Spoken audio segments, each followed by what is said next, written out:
ወንድሙ ግዛው ባላለው አሳታፊነትን በተመለከተ እያንዳንዱ ሰው በራሱ ቋንቋ በራሱ አገላለጽ የፈለገውን ነገር በተሰጠው ሰዓት ውስጥ እንዲናገር ምንም አይነት ገደብ አይደረግበትም። ምክንያቱም ይሄ የማይደረግበት ከመጀመሪያው ጀምሮ በተሰጠንም ኦሪንቴሽን እያንዳንዱ የሚወክለውን ማህበረሰብ እያንዳንዱ ለኢትዮጵያ እያንዳንዱ ለመጪው ትውልድ አስቦ የሚመጣ ስለሆነ ሀሳቡ የሚቋረጥበት ምንም ምክንያት የለም።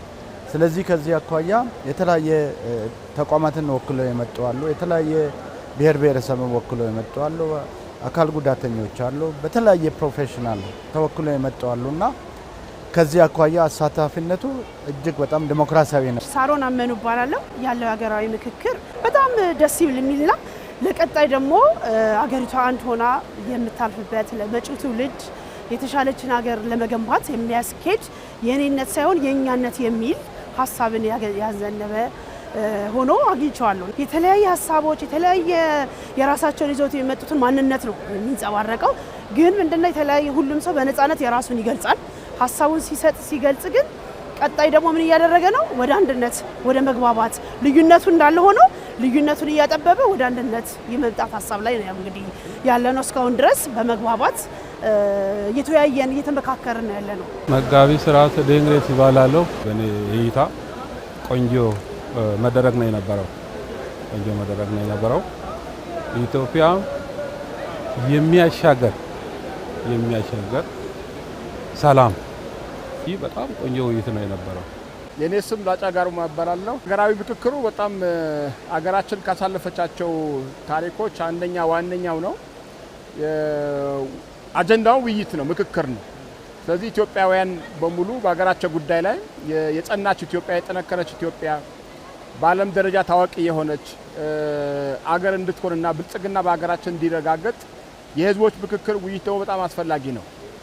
ምክክር ደግሞ እስካሁን ያልሞከር ነው አንዱ ትልቁ አጀንዳ እስካሁን በነበረታ በግጭት በጦርነት የሀገራችን የረጅም ጊዜ ታሪክ ነው፣ ከውስጥም ከውጭም ማለት ነው።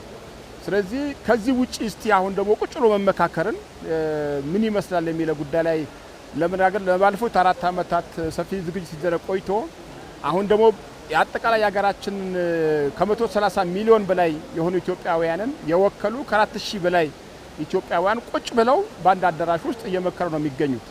ስለዚህ ይሄ በጣም አስፈላጊ ጉዳይ። በየአካባቢው የተለያዩ ጥያቄዎች አሉ፣ የተለያዩ አመለካከቶች አሉ። ኢትዮጵያ ደግሞ ብዙ ብሔሮች፣ ብዙ ሃይማኖቶች፣ ብዙ ቋንቋዎች ብዝሃነት ያለባት ኢትዮጵያ ስለሆነች በዛ ልክ ደግሞ የተለያዩ በየአካባቢው ያሉ ጥያቄዎች አሉ፣ የልማት ፍላጎቶች አሉ።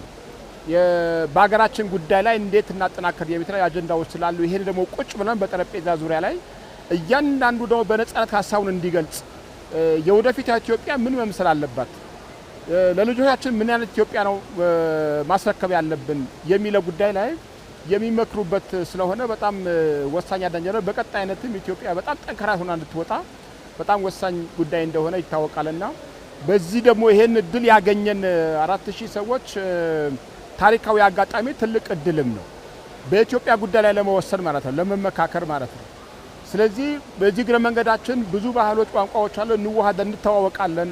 ስለዚህ ከዚህ አንፃር በጣም አስፈላጊ አጀንዳ እንደሆነ አይቼዋለሁ። እኔም ትልቅ እድል አግኝቻለሁ ብዬ አስባለሁና አገራችን በጣም የረጅም ታሪክ ያላት በጣም ጥንታዊ ገር ህዝቧ ደግሞ በጣም ውብ የሆኑ ህዝቦች ናቸው።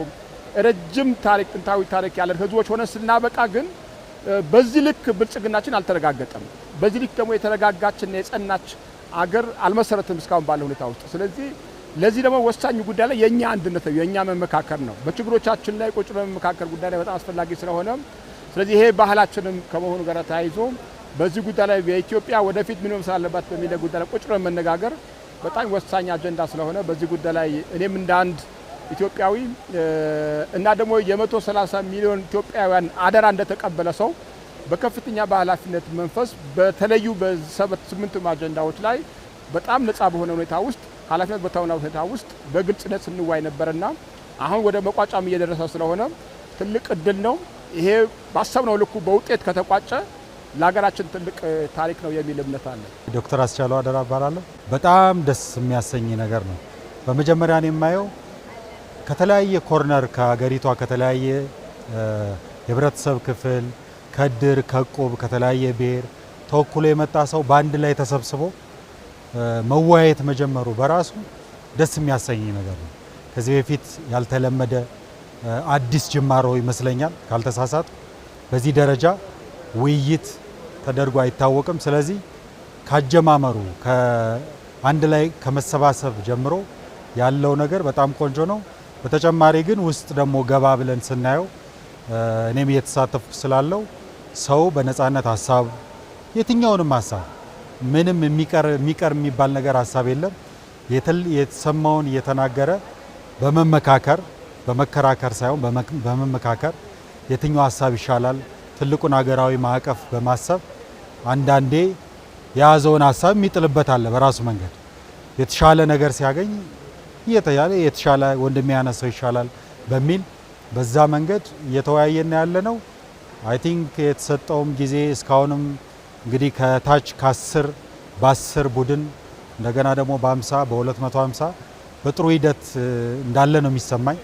እስካሁንም አላለቀም። እስካሁንም ጊዜ ሲፈልግ ውይይቱ ጊዜ ሲፈልግ ኮሚሽኑም ተጨማሪ ጊዜ እየሰጠ ከፕሮግራሙ ውጭም እየሰጠ እየተወያየ ነው ያለ ነው። እኔን አሁን ስታገኙኝ እስከ 8 ሰዓት ውይይቱ ተራዝሞ 8 ሰዓት ነው ለምሳ የወጣ ነው። እኔ ጥሩ ነገር አለ፣ ጥሩ ተስፋ ይታየኛል በግልም ደግሞ እኔ በዚህ ታሪካዊ ውይይት ላይ በመሳተፌ በጣም ደስተኛ ነኝ። ብዙ ቁም ነገርም እያገኘሁበት ጭምር ነው። ሀሳብ በመስጠት ብቻ ሳይሆን እኔም በግሌ ብዙ ነገር የማገኝበት መድረክ ሆኖ ነው ያገኘሁት። እኔ ወንጌላዊ ጎሻ አንዶ ይባላለሁ።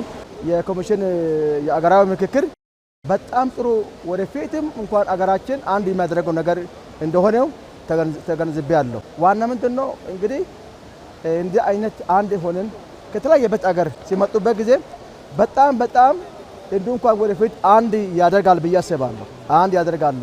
አንድ ኢትዮጵያ አገራችን ኢትዮጵያ ሌላ ሀገር የለንም፣ ግን አገራችን ኢትዮጵያ እንደሆነችን ያሳያል ማለት ነው። ስሜ ታመነ ኃይሉ ይባላል። አሳታፊነት በተለይ እኔ በጣም የማደንቀው ነገር ምንድነው ሁሉንም በእኩልነት የሚያይ ቅድሚያ መስጠት ያለባቸው ሁሉንም እኩል አይቶ የአስተያየቱን በግልጽ በሚፈልገው መንገድ እንዲሰጥ እየተደረገ ነው ያለው። በተጨማሪ ደግሞ ትርጉም የሚፈልጉ ሰዎችም ለእያንዳንዳቸው ትርጉም እየተሰጠ ነው ያለው። በምልክት ቋንቋ እንኳን ጭምር ሳይቀር ሁሉም አንድ አይነት ሀሳብ ላይ ሆኖ ግን የሚፈልገውን በጉዳዩ ላይ የምንመካከርበት ጉዳይ ላይ ሀሳቡን እንዲገልጽ እየተደረገ ነው ያለው። እኔ ተስፋዬ የለመለመ መጥተዋል። አሁን ላለው ትውልድ ብቻም ሳይሆን እየታሰበ ያለው ነገ ልጆቻችን ለልጅ ልጆቻችን ወደፊት እጣ ፈንታቸው ምን ይሆናል? እኛ በብዙ አይነት ችግር ውስጥ ኖረናል። በብዙ ችግር ውስጥ ያለ ነው።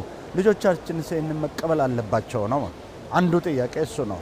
ይህንን ወይ ለልጆቻችን የምናወርሰው ወይስ መልካም የሆነች ወደፊት የምናያት የበለጸገች ሰላም የሰፈነባት ዲሞክራሲ የሰፈነባት እኩልነት የሰፈነባትን ኢትዮጵያ ነው ለልጆቻችን የምናስተላልፈው ወይስ እኛ ያሳለፍንበትን ነው የምናወርሰው የሚለው ነገር በቁጭት እያንዳንዱ እናቶች፣ አባቶች፣ የሃይማኖት አባቶች፣ የባህል አባቶች ጭምር በቁጭት የሚናገሩበት ስለሆነ በእውነት ትልቅ ተስፋ ሰንቅ ያለው ውጪ ያሉትም ኢትዮጵያኖች ከኢትዮጵያ አሁን ካለችበት ውጥንቅጥ ወጥቶ ዲሞክራሲ የሰፈነባት እኩልነት የሰፈነባት ሁሉም በእኩልነት የሚኖርባት እናት ሀገሯን በውብ ሆና ይመኛታል የሚል ተስፋ አለኝ። ለኢትዮጵያ ትልቁ መሰረት ነው ብዬ ነው የምለው። ምክንያቱም አንዳንድ በጣም ኢትዮጵያ ውስጥ በጣም ብዙ የሚነሱ ሀሳቦች አሉ። አንድ ቦታ ላይ የተለያየ ሀሳቦች ይነሳሉ። እነዛን ሀሳቦች በሙሉ የሚያስማማና የሚያስታርቅ ወደ አንድ ሀሳብ የሚያመጣና እቺ ሀገር የምትመራበትን ሁሉም ሊግባባበትና ሊስማማበት የሚችለውን ሀሳብ የሚያመጣ ነው። በጣም ብዙ ክርክር ነው የሚደረገው፣ ብዙ ሀሳብ ነው የሚፈልቀው። እነዚህ ሀሳቦች በሙሉ ስምምነት ደርሶባቸው ነው ወደ ላይ የሚወጡት። ከ10 ጀምረን ነው 10 ሆነን ነው የተወያየ ነው። ከ10 ወደ 50 ከ50 ወደ 250 አሁን ደግሞ 500 ደርሰናል። ስለዚህ በዛ መሰረት ጥልቅ ውይይት የተካሄደበት ስለሆነ ሁሉም የሚስማማበት ስለሆነ ይሄ እዚህ ጋር ደግሞ የመጣው ህብረተሰብ ህዝብን ወክሎ የመጣ ስለሆነ አይ ቲንክ ለኢትዮጵያ ጥሩ እርምጃ ይሆናል ብዬ ነው የማስበው። ኢትዮጵያ ለወደፊቱ ፍጹም የሆነ ሰላም ይገባል ብዬ ነው ማምነው። ከዚህ በፊት እንደዚህ አይነት መድረክ አልነበረም።